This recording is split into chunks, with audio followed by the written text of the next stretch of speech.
What's good, everybody? What's going on, man? It's Stephen Qualls II, aka Mr. Qualified. It's your boy. And we are Yeah. back with another episode of the Right Quality Podcast. Friends, co-host, please remind the people who you are. Ashley Wright the first.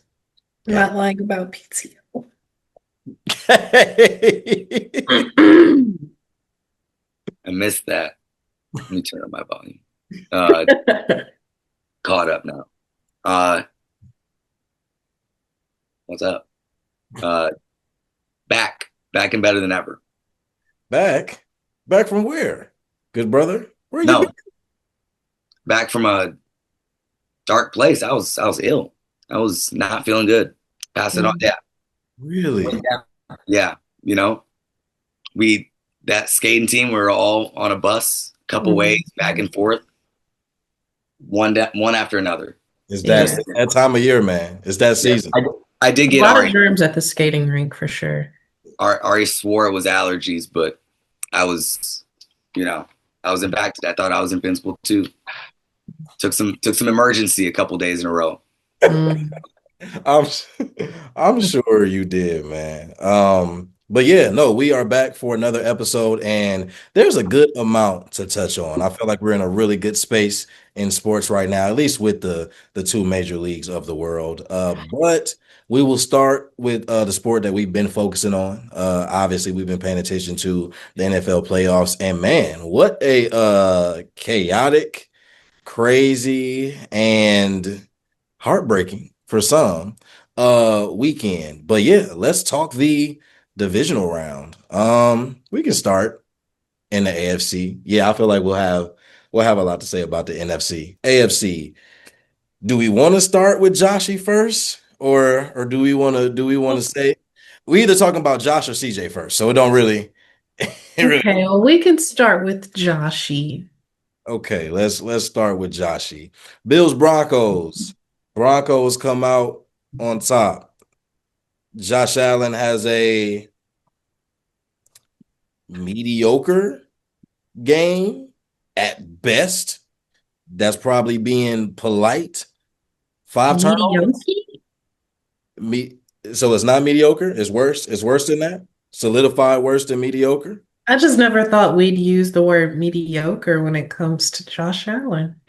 I know. Yet what Miguel probably had Indicated. to say. But yes, but that is the place that we are. Great game. I think the game that everybody expected it to be. But maybe not the outcome that a good majority of people probably expected it to be or figured it should be, based off of Josh Allen and his narrative. So yeah, thoughts on him being eliminated in the wild card round, in a year that we all thought was his best chance to win. Child, his window closed. For good? His window. Good.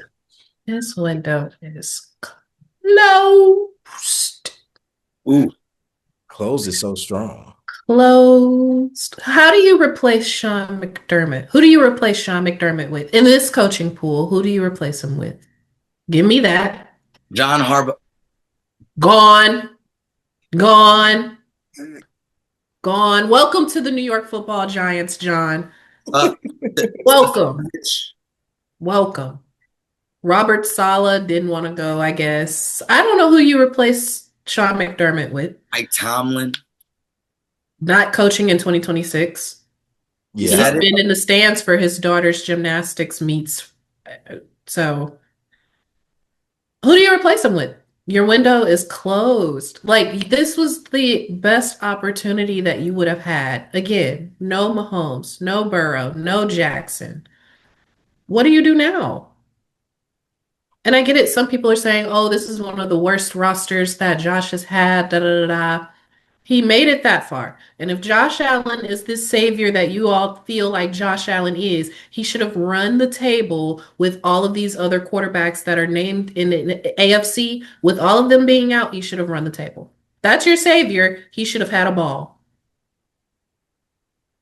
Oof. I was going to say much more. I have a oof. Keep going. That's all I got. I don't have much else to say. Organizationally, good luck replacing Sean McDermott. And then second, for Josh and company, I don't see another path that would have been easier in this season for you moving forward.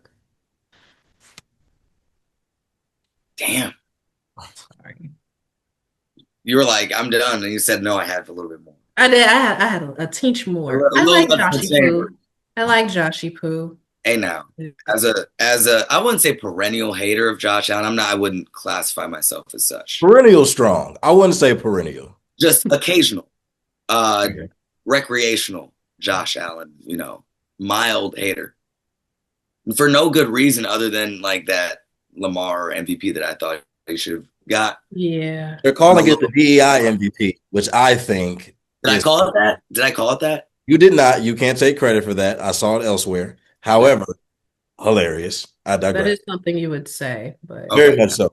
I thought I was being accused of slander. I would never call it that. It was just felt a little push. Narrative felt pushed, but that's not his fault. I believe there are reasons. He had a bad 2025 in general calendar year. Don't forget, we're talking. Okay, so first of all, like the fact that he missed it when it's this wide open and you don't have that Chiefs demon lurking in every playoffs that just happened to get you. It was as open as it felt it could have been. Yeah. The next hardest one was what? Oh my God! Who would they have after this game? I'm tripping. They would have had the Patriots. Mm-hmm. Yeah, that's your hardest comp. You get past that, it feels pretty much like yours at that point. I feel like once you clear yours, NFC might have been a little bit easier to deal with. Rams would have been a good game, but yeah, I think that this is due to sinners. I think he had an ego blow. I think 2025 in general is just an off year mentality wise. Had that first good game, said, "Hey, I'm here," and then he just, box office. We're talking about Oscars. We're talking about, the works. I think again, a year. We must dive into this side note. You see how they do promo for these movies? I'm sure what? So you think that impacted his play on the field? He wasn't mentally all there. No. And he didn't have a good year. Anyway, continue. No, hey now. Chalk it up. Let's see. Vote me, vote Ashley. Do you think sinners played a part, or did, Josh Allen just have a mid-game? Y'all gotta stop talking about these people, man. They can see the comments. This is not going anywhere. This is not. And this is the one that would end up going somewhere. Right. I don't think that I dropped the seed that sinners. I do feel like this, though. He is becoming a dad. And so maybe his mind is elsewhere, preparing for that. No, all due respect. Supposed to take the cake because you have Van Vliet that shot 80% from three when he was having a kid when he faced the Bucks, 81% from three. Book it in a series. There's many occasions of like when people have kids, they boss up because they're like, they gotta put food on the table. That's right. That's right. Yeah, I got mouth. Pretty well deserved more. But see, his wife makes money too, so maybe it's not like that for him. He ain't got to keep the family out the hood because Haley's very successful. Are we saying that there's an out the hood factor where it's like he had to get out the mud on his own, and now that it's like because it's like he could like you said, you've got mouths to feed, but he's not the only millionaire in the equation. He doesn't have that. His wife is stunning. Talking about what are we? His wife is stunning, and she makes money too. So it's like, hey, this is real red pill content. We're gonna be on that same algorithm as CSR. They're about to catch us on one. Yeah, they gonna get us. They gonna podcast. The podcast merges gossip with sports. Yeah, right. Ridiculous. That's what Jalen Hurts say. That's what y'all was looking for. Mm-hmm. Y'all want? We got y'all. But yeah, no, I think I agree with all points that are made. I honestly, I'm not sure what. I'll say this. I don't think the conversation of Josh Allen not being who we think he is is necessarily fair because he is still obviously one of the more talented QBs in the league. Obviously, narrative plays a role. So when your narrative up to this point has been can't get past Mahomes and the Chiefs, right? And now that they are gone, the immediate thought is, well, what better time than the present to run the table? And whether it's the weak roster, whether it's him not being focused, whatever it is, the reality is he's not going to win a Super Bowl this year in what arguably could have been the easiest year for him to win. I don't The reason I don't agree with the window being closed is because while I do agree those are very hard questions you're going to have to answer, I don't agree with the Sean McDermott firing. I definitely don't agree with it as some form of a scapegoat for losing, even though we know that's what happened to coaches. And I don't know how they're going to necessarily build the roster, but I think he still has time to contend. And I guess I still think he's that talented that in the same way he kind of drug this team, I don't know if this is the floor or not, but if they're better, you got to think that they'll be in contention with him once again. So he'll have his shot. I think it's just a sad story because the pressure had already been mounting and then the golden opportunity presented itself and, you didn't succeed. But that's the Bills, and that's a lot of talk for the losers. But the Broncos did actually win this game, but I feel like it's really hard to start anywhere else other than Bo Nix getting injured basically at the end of the game and now being out for, the rest of the season. Kind of a buzzkill. No? Yeah, and it's weird because the man was literally walking all over the field after that. Like that's a heck of an adrenaline rush. Like Jesus Christ. Yeah. But it is a buzzkill. I low key like Jared Stidham, and I've liked him since he was at Auburn. Is he Bo Nix? No. But is he talented? Yes. So would I be surprised that this game is a little closer than a lot of people think? No.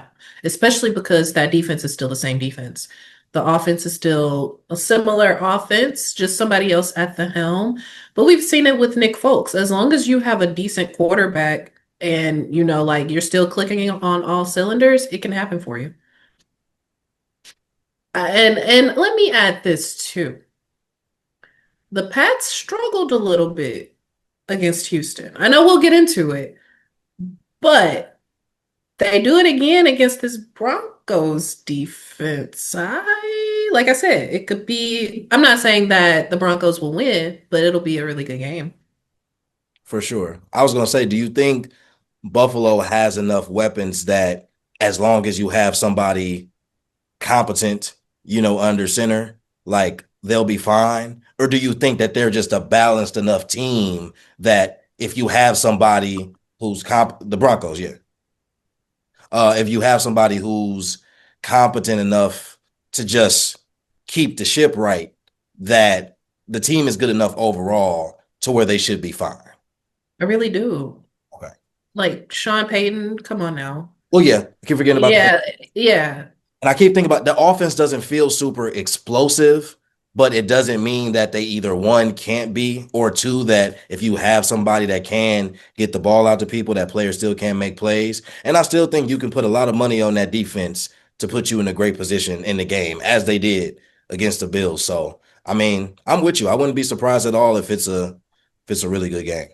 Yeah, they're a team like, those teams that you watch where you're like, oh, they play fundamental basketball. Like the Broncos play fundamental football is what it feels like. So like you said, as long as somebody competent is under center, and I think Jared Stidham is that competent quarterback, they should make it a competition. Oh, good.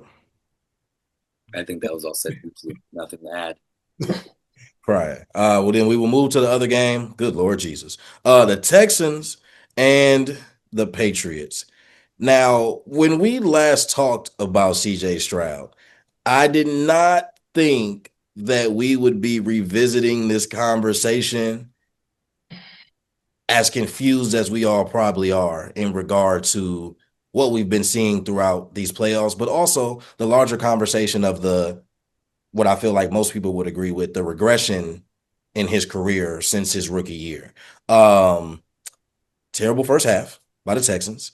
Granted, the fact that it was still relatively a game for the good majority of the game. Again, shout out to that Texans defense. But yeah, And thoughts. punt. To say, yeah, thoughts on this one. I'm assuming a lot of it will be about CJ. But yeah, what were y'all takeaways? Our takeaways or the Patriots We're takeaways? Four interceptions is gonna have the crazy. same amount. We're gonna have the same amount. Right, exactly. Shoot.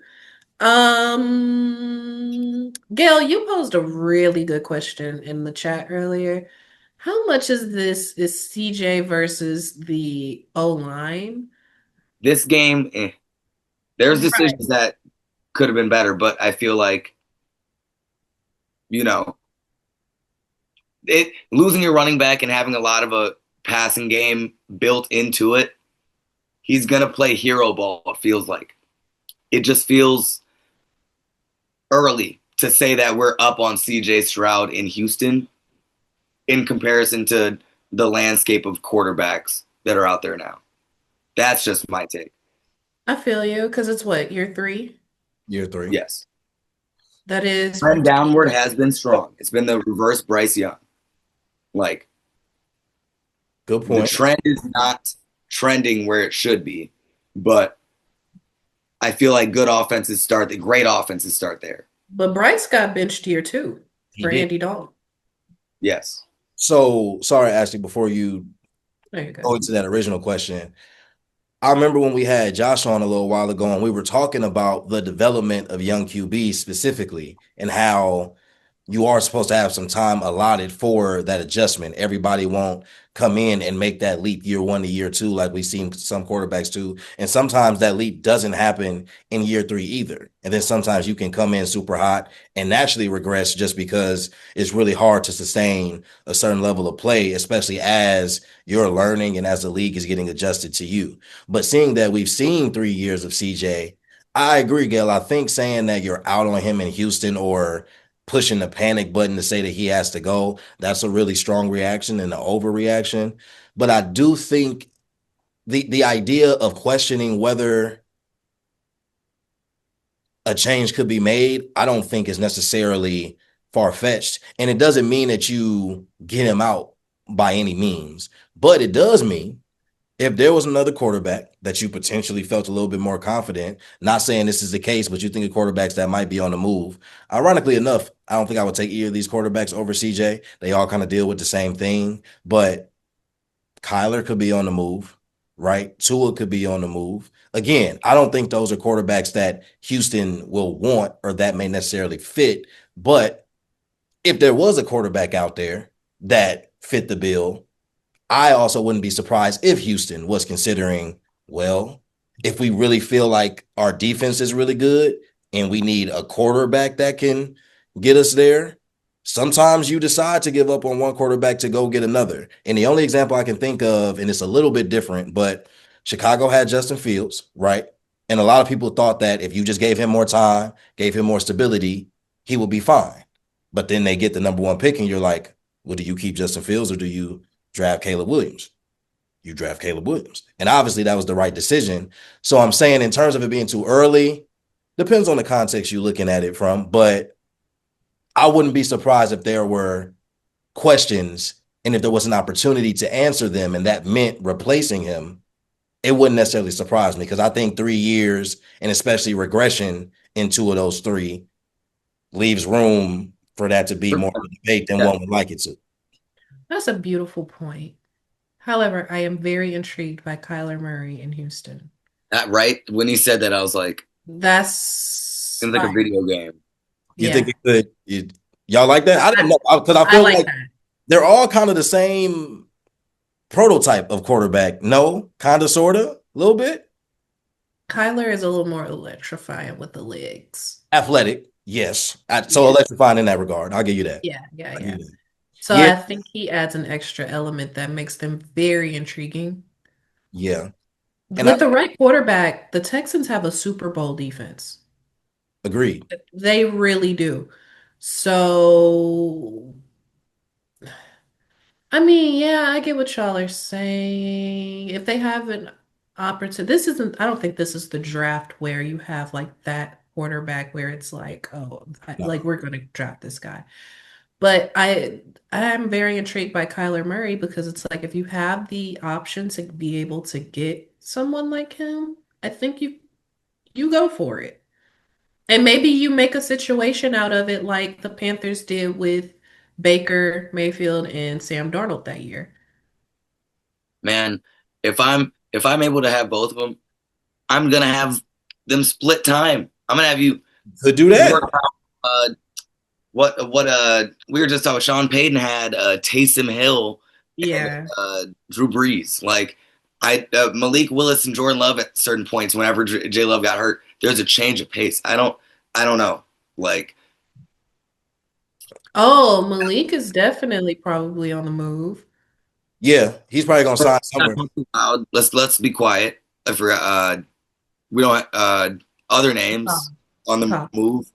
Um, Realistically, he will probably go somewhere to start if there's an opportunity. But that's what I'm saying. Would Houston pull the trigger on something like that, even if you brought Malik in just to compete for the job? Exactly.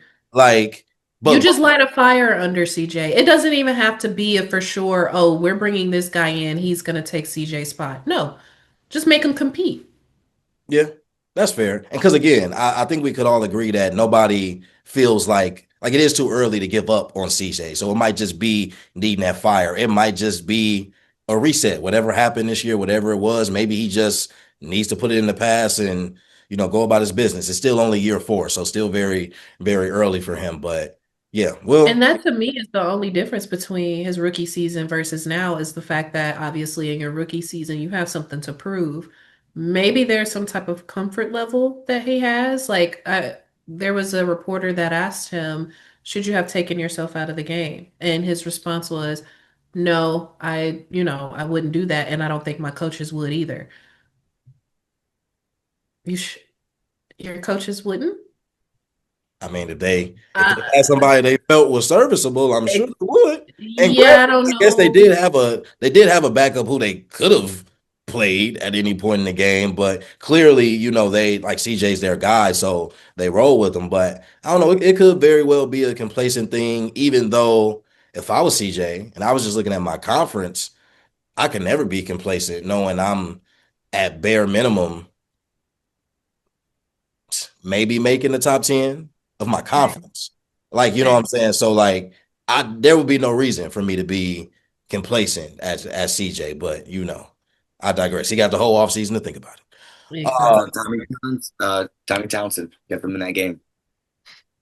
And didn't Davis Mills go close to undefeated when he was starting when CJ had the concussion? Yeah, I believe so. Right? He won a good amount of games. Yeah, he So did. He yeah, kept them afloat. yeah, for sure. Other side of the ball, the Patriots. I mean, when you're gifted some takeaways, that surely helps. But what do we think of their game in general as they are headed to the AFC Championship game? I feel like it shouldn't have taken that much. It should not have been that close. Well, I mean, with that defense, yeah, I guess they could keep you in the game, but they turned it on. I just want to see a game where the Patriots don't play a half of football. I feel like they did it with the Chargers. I feel like they did it this week. So maybe in the championship game, it's a little different. I don't know. I feel like maybe it's just our game, but it was definitely a tale of two halves. And Packers Bears. I feel like sometimes it just happens, like the rubber band theory, where it's like once one force of energy goes one way, it's going to go back the same way. It's like sometimes momentum in a game just seesaws like on a knife's edge, and it's just like. But yeah, the Patriots, yeah, I guess they have a tendency of doing that. So I wonder, but I like them over the Broncos personally, just because I've seen more of the Patriots personally. I guess I did see the Packers play the Broncos, and maybe I just wasn't sold. Uh, but Defensively, I'm assuming because I'm sold defensively. yeah, offensively, like, and now not having Bo Nix, Yeah, like Mhm. tougher. So I don't know. I think for a backup to go into that situation, it's going to be hard for anyone for their first game into it after a minute is that. But he had the season to tenderize a little bit. It's just he didn't get to finish it. Crying. Marinate. They're at home. Broncos are at home, right? So there's that aspect of it. You walk into a home game at least. And if this also depends on the backup, right? Because if this is a backup that's been around, that has some snaps, that has some game reps, it's not the same as throwing somebody into the fold. Like there's the moment, yes, like the moment of it being the AFC Championship game, the moment of what all of this means, a chance to go to the Super Bowl, and then him playing subsequently in that Super Bowl. All of that's there, but also how prepared, is he? And again, that's why I asked the question of, is he just the right person that can keep the ship steady while the team still plays as balanced as they've played throughout the year? But once again, the same way we talk about the Texans defense, I would say the Broncos defense is slightly better. And with that,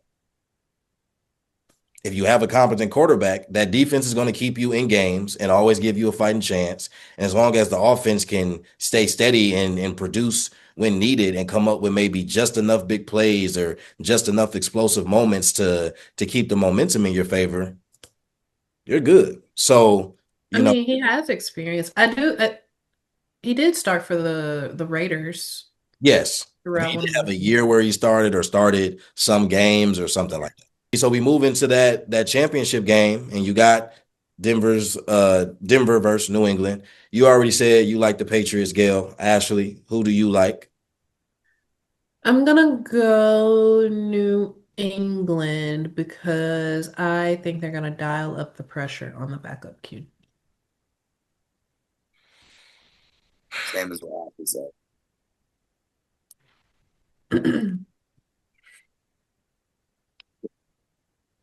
Do it. Do it. Clip it. I don't know. I think I want to go to Broncos. And this could be a bias. I've seen the Broncos. I've seen more of the Broncos than I have the Patriots, right? Like at least throughout the regular season. I think I like the Broncos defense. Well, I know I like the Broncos defense more than the Patriots. Respect to that defense, though. And I do agree that New England probably dials up the pressure on the backup QB.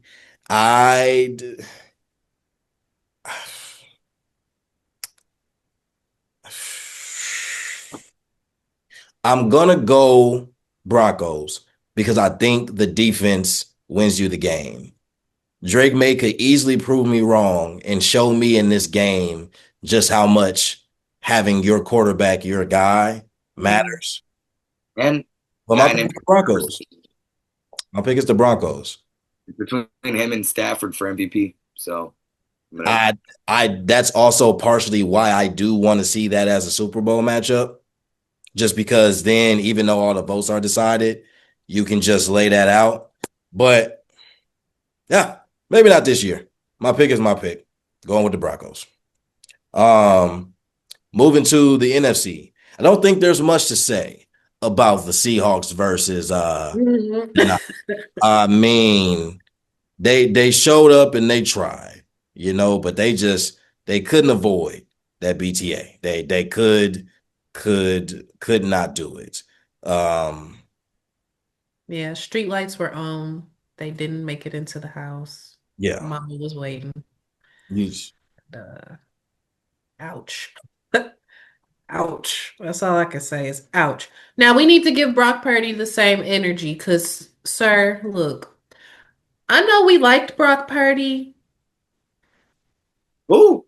That's funny. Yeah, Ashley, like we respected Brock Purdy to some degree. It just feels like the collective liked Brock Purdy, right? Why? I don't know. Maybe it's because like he's the cool Glock Purdy, the white guy with the swag and doing the Dougie and we're talking about the same Brock Purdy that we all know. And yeah. I just am not. We're not talking about Baker Mayfield or Johnny Manziel. The Mr. Irrelevant that replaced Jimmy Garoppolo. That's who we're talking about. That guy. And I think it's time to raise some questions about him as well.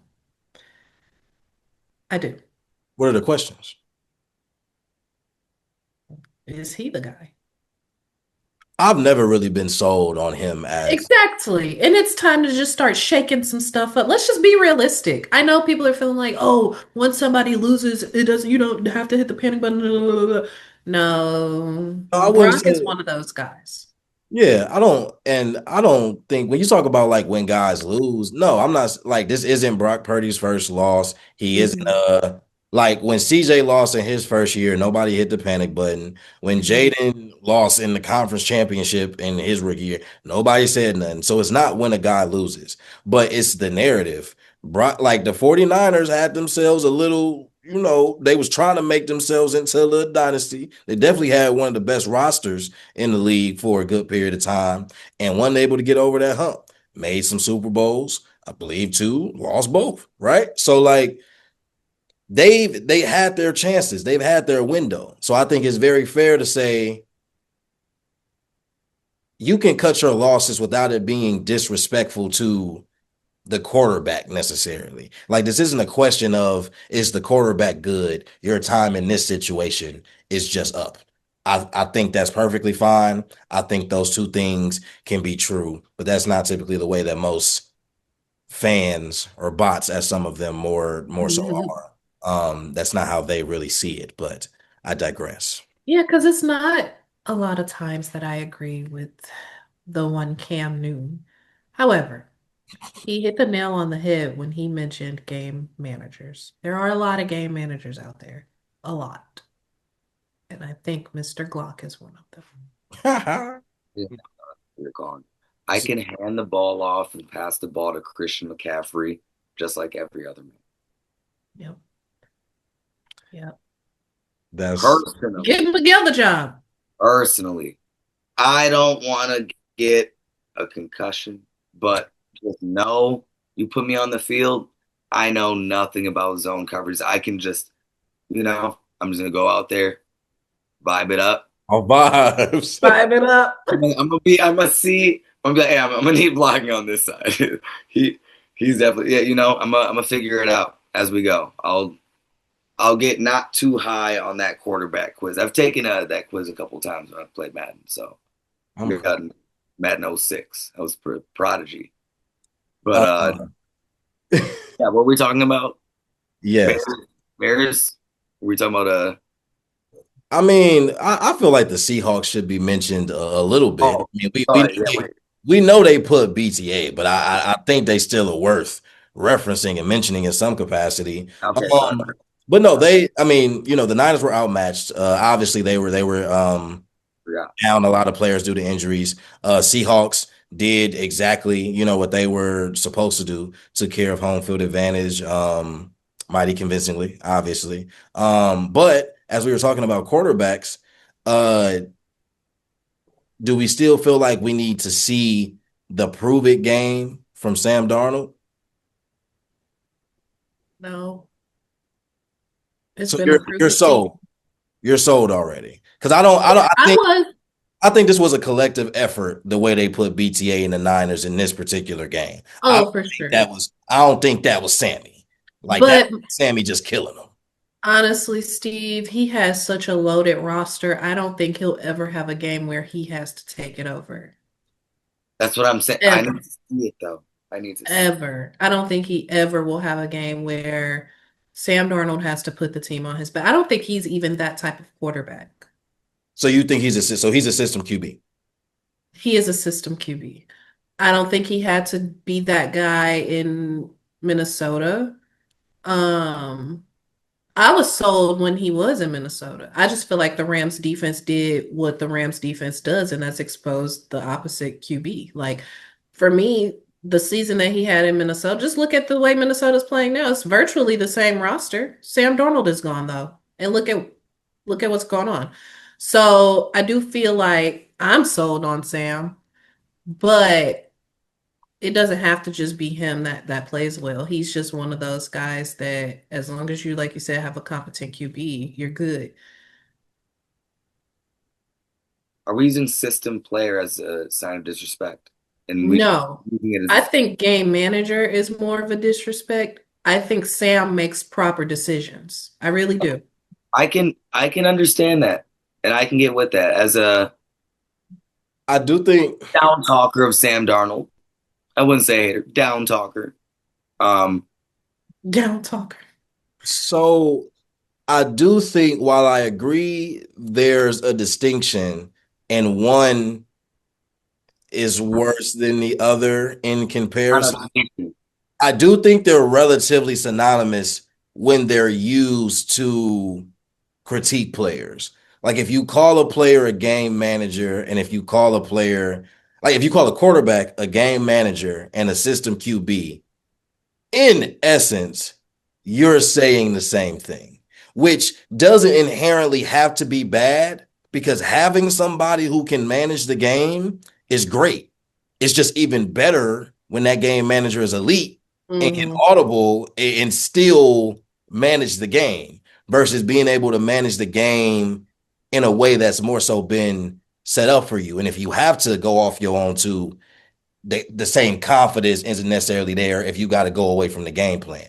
So if Sam Darnold is a system QB and he has a good enough roster, a good enough team around him to win a Super Bowl, I don't think that takes away from his impact because ultimately you still need a game manager or you still need somebody competent in general. And every quarterback that wins a Super Bowl or that leads a team to a Super Bowl doesn't have to be elite. It's just when you are a quarterback, that all becomes a part of the narrative, right? Like the reason Mahomes shot up the list so quick of quarterbacks is not just because of how many rings he won, but it's how. Like Yeah. and it was his personal impact. Like Aikman, like Troy Aikman has 3, right? I don't hear like the same conversations like of him as a player, right? Doesn't mean anybody disrespects the 3 rings that he got. Not the same conversation. Same with Eli Manning. Much more of a controversial debate. Didn't realize that. Sorry, Ashley. Might bring that up before we move on to basketball. But like Eli Manning has 2 championships, right? But a lot of people don't see him as some people don't see him worthy of the hall, right? I'll just throw that out there.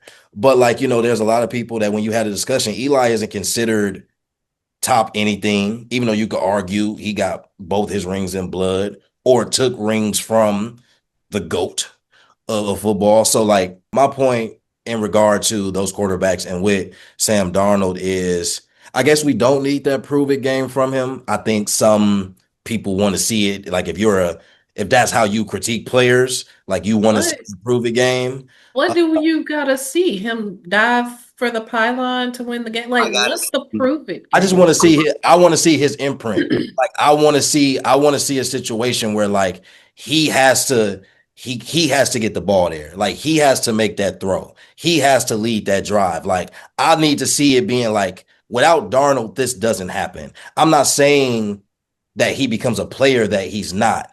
I'm saying he has a moment that defines his role in this journey for this team. You need to see some drama. I need some hubris. I need some I need ego. something. Like I need to see him hoop. Like, All right. and so maybe this is the moment, right?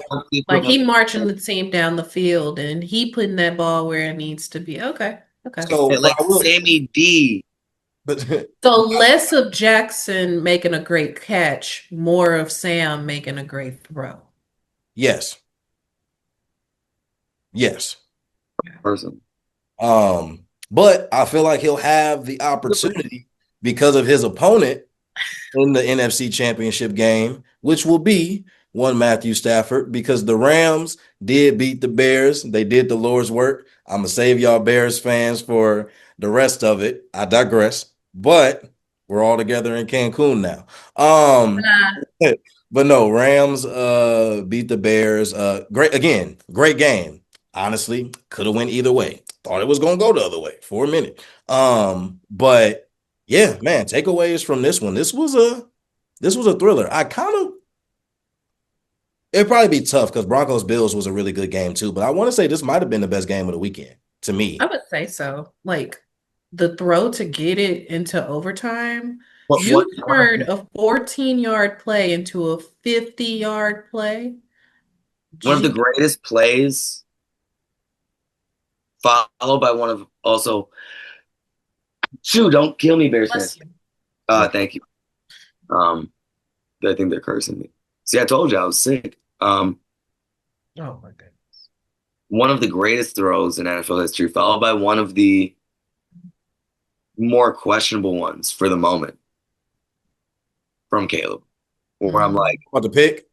that pick felt nonsensical. Like, is the thing to make him a thrower? Like, No, They didn't use his legs at all. to keep was him it him or DJ? Do you think the pick was on him or DJ? DJ slowed down. DJ didn't do anything in that route. Yeah. And I don't think he was expecting it. But that's why it's kind of that pick. But it's also to nowhere. Even if I understand. I mean, I get it. There. I think that was just placement, though. Like, you're expecting your guy to be in one area and he's not there. I don't think that was a fancy, like, who are you throwing to? I don't think that was one of those moments. I think you're expecting DJ to run a particular route and be in that place once you let that ball go. Because honestly, the type of route it looked like he was running, you got to get that ball out quick because you know the Rams are sending all out. Like, this is for the game, basically. So I think it's a little more on DJ rather than Caleb. Well, here's the thing. That's what sounds like. Caleb, yes, first and foremost, let's get this out the way. Chicago, you have your franchise QB. Yes, the Iceman, all of that. I don't have a lot of bad things to say. Iceman is hard. Now that we're past that, right? I think the thing with Caleb is he's gonna be one of those guys where until he grows out of it, if he grows out of it, you're gonna have to take the good, the bad with the good. Like he's gonna make a throw like he did to send it into overtime, but he's also gonna have some of these throws that are kind of like, that's not a throw you should make, or you're gonna have to make it sooner, or you're gonna have to eat that and like hold the ball or throw it away or whatever the case may be. And I think you live with it because you assume and you think that he's gonna grow and get better. So he's gonna realize these are the throws that I can take this risk on. These are the times where I try to make magic happen, and these are the times where I pull it in. It's only year 2. So you expect him to be like, he's that talented. You expect him to get better. So you live with it now. Like if he's doing this same thing 2-3 seasons from now, then that's different. I don't think that'll be the case, but I think that's part of also going through the growing pains of, having a young franchise QB grow into exactly that. So I think Bears fans ultimately, I hope, maybe not, should be fine. But I also have the burden of expectation. So good luck with that.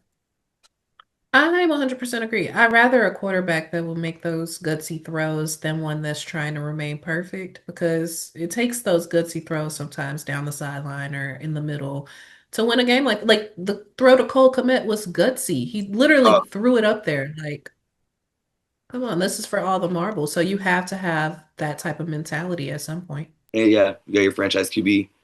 He'll only be better from here. I don't think that we see, the slumps that we've seen off the eye test, but we shall see. Crazy though. Crazy. I'll tell you. And by any means. And as far as the Rams go, Stafford, I mean, I won't say he like defied the odds, but I guess he beat the narrative, that he can't play in the cold or plays worse in the cold.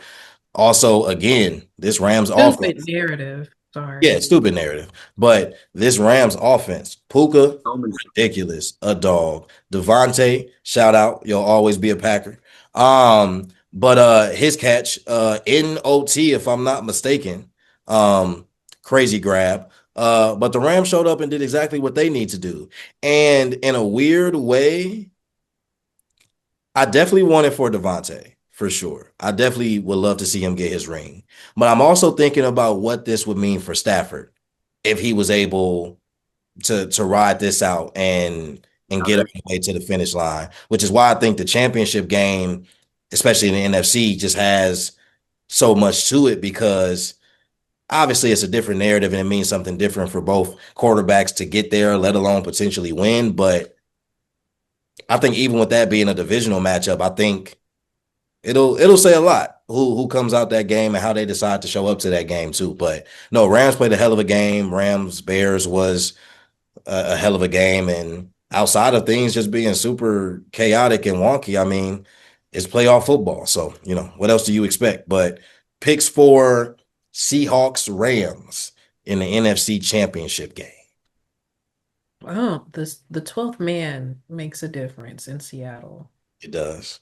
I'm gonna go with Seattle Interesting.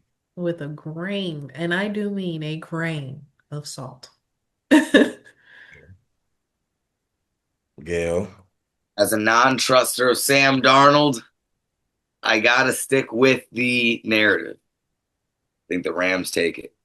I think if you just gotta make Sam Darnold a quarterback. You've seen those memes, or you've seen who they've said that about. Just make him a shooter, make him, make them uncomfortable. That's really, if the Rams defense can do that and they have to make Sam Darnold shoulder this load.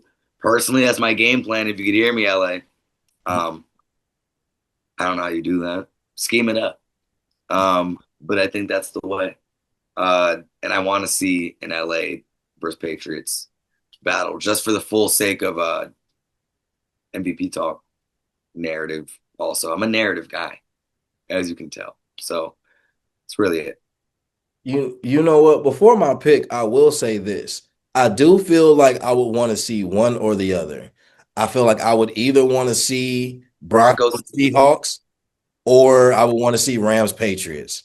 Yeah, don't give me Like a something, miss. yeah, like something about it, like Broncos Seahawks just feels like it makes sense. Like those two teams just feel like they kind of match up better. For whatever reason, the fan bases kind of remind me of each other. No disrespect. I'm just saying I'm an outsider. It's nothing personal to either fan base. Just want to be clear. But then again, you get Rams Patriots, and that's the MVP talking conversation. So Quarterback battle, you get to two right. good defenses in different ways. Like, So I will say for my pick, I think this particular game, given defenses, given this divisional matchup, given they've already matched up twice this season, I think I'm going to take the superior QB and I'm going to take the Rams in this matchup. But it still stands that I really would love to see either Rams Patriots or Seahawks Broncos. At this point, I don't care. I don't give a goddamn. Don't just really give matter. me that honey. Right, it don't really matter who make it to me. Divertir. Just give me a good storyline. Make sure it's a good game, and I'll still be there regardless, watching the bowl. So, but yeah, so those are our picks for NFC Championship. So, just a reminder, in case that got lost in all of this discourse, in the AFC Championship game, they are both picking the Patriots. I am picking the Broncos. For the NFC Championship game, Ashley is picking the Seahawks. Me and Miguel are picking the Rams. Those are our picks and predictions for Championship Sunday. It should be a glorious Sunday indeed. But yeah, no, so we've talked about a lot. I'm not sure if this will all be packaged as one full episode, so I digress. I don't know how this will look to y'all when it actually gets released. But we definitely did talk about Championship Sunday, so that should be interesting to see. We shall see who is playing in the Super Bowl this year. But yeah, also talked Warrior Saga and All-Star starters. So we'll be getting the reserves here very, very soon, I'd imagine. And I guess we'll kind of figure out what this format and what these teams will look like come that time. But yeah, until then, until the next episode, we'll catch y'all when there's more sports news.